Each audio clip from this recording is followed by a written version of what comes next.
Hello everyone. So I just came back yesterday from my first ever 30-day Facebook jail sentence, and one of my first thoughts after coming back is, when am I going to get my next one? Anyway, this is a screenshot of my ban notice, and I took this quite a while ago, and in said notice you can see the offending image. As you can clearly see, it's a meme that involves a certain mustachioed German dictator. It's a meme that describes a disturbing trend we've seen for quite a while, but especially since the coronavirus lockdown started, and said lockdowns are what prompted me to post that meme in the first place.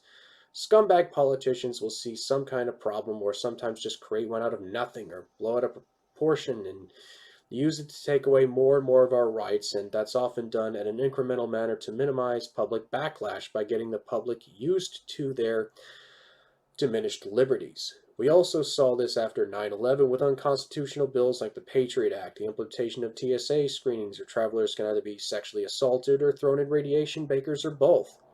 The message of this meme is clear to anyone with a brain. I'm sick of constantly adjusting to an ever increasingly Orwellian new normal, where my rights are subject to the fears of the public and the agendas of politicians and bureaucrats on a power grab. But Facebook didn't see it that way because of who is in the image, with zero regard whatsoever to context or my intent for posting it. Though this isn't exactly my first post to get zucked, and it's not my first time getting in trouble for posting a meme with you know who in it. I find it rather interesting that I didn't get in trouble for this meme, which I created where I compared my Governor Newsom to Benito Mussolini, which you can clearly see here. Now, one of my main problems with it is Facebook algorithms. They just zero in on particular words and images and just take them down. Even after I requested a manual review, they told me that the ban still stands because I still violated their so-called community standards. Which, if I wanted to, what if I wanted to have an historical conversation or debate involving he who shall not be named? Now, according to YouTube's policies, they allow you to discuss you know who if it's part of an historical debate, yet have violated their own policy by removing historical videos numerous times, which, as someone who plans to set up another channel which discusses history videos, is very, very concerning to me. It also really demonstrates exactly how stupid and pointless having these algorithms actually is, and how inconsistent and arbitrary enforcement of said rules is on these social media sites.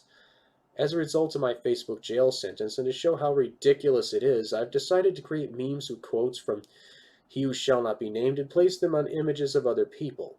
As you can clearly see from this first meme, it attributes the quote to German dictator who shall not be named. That phrase or something similar will be at the end of each quote to give people enough information to tell who made the quote without naming who made it. I don't know if this is going to get past Facebook's algorithms or not, but it should be rather interesting to find out. For the quote itself on the first one, if you read this off to a random SJW or just a person who has limited critical thinking skills, he wouldn't have any issue with it. It's clear an example of how corrupt politicians use neutral or positive sounding language to disguise their true intentions and to make their authoritarian nonsense palatable to people. This is why SJWs, for example, will claim they are advancing the cause of social justice, and again drives home my point of why context is so crucial. To be fair, your average SJW isn't as bad as you know who, but it is also disturbingly easy for authoritarians to disguise their true motives using deceptive language, and we all need to be aware of that.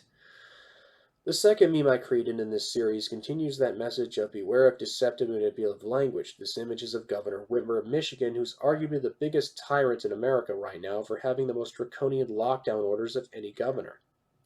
Even my governor. Another deceptive tactic that often builds on the deceptive language is appeals to the common good, which is exactly what these lockdown orders were sold to us with. Empty, nice-sounding platitudes like stay at home, save lives, you're all in this together, while completely and utterly ignoring the socioeconomic damage these lockdowns have caused, and the fact that these lockdowns have created dangerous precedents that have increased the power of this very same police state, which many of the same leftists who were the biggest supporters of these lockdowns are expressing such concern over since the tragic murder of George Floyd. The complete and utter lack of self-awareness of people as to the dangerous consequences of abridging our personal liberties for the illusion of safety is disturbing to me. For those of you who support censorship on social media sites, even putting aside the obvious monopoly these companies have with how much these companies are in bed with the CIA, it seems disingenuous to call them private companies to begin with. President Trump has recently threatened to regulate Twitter, which I have mixed feelings about. On the one hand, what these companies are doing is ridiculous, but on the other hand, it's clearly unconstitutional for the president to regulate something via executive order, and it could create a disastrous precedent which leads to further abuses of power from future presidents, even if Trump himself doesn't abuse said power. As I leave my final thoughts, I'll just congratulate myself with a meme I stole that is perfect for this occasion. As I said before, I don't know when my next 30-day Facebook jail sentence will be or what they'll nail me for next time. Who knows? It might end up being those memes I created to try to get around their algorithms. I'm honestly surprised I didn't get this honor sooner, though I did see it coming. These social media companies can't claim to be neutral platforms via safe harbor provisions while hypocritically engaging in arbitrary, often partisan-motivated policies forever. Although as a libertarian, the prospect of regulation of much of anything makes me a tad nervous, we'll probably likely see some sort of regulation of social media companies at some point in the future. It should be rather interesting to see how that plays out.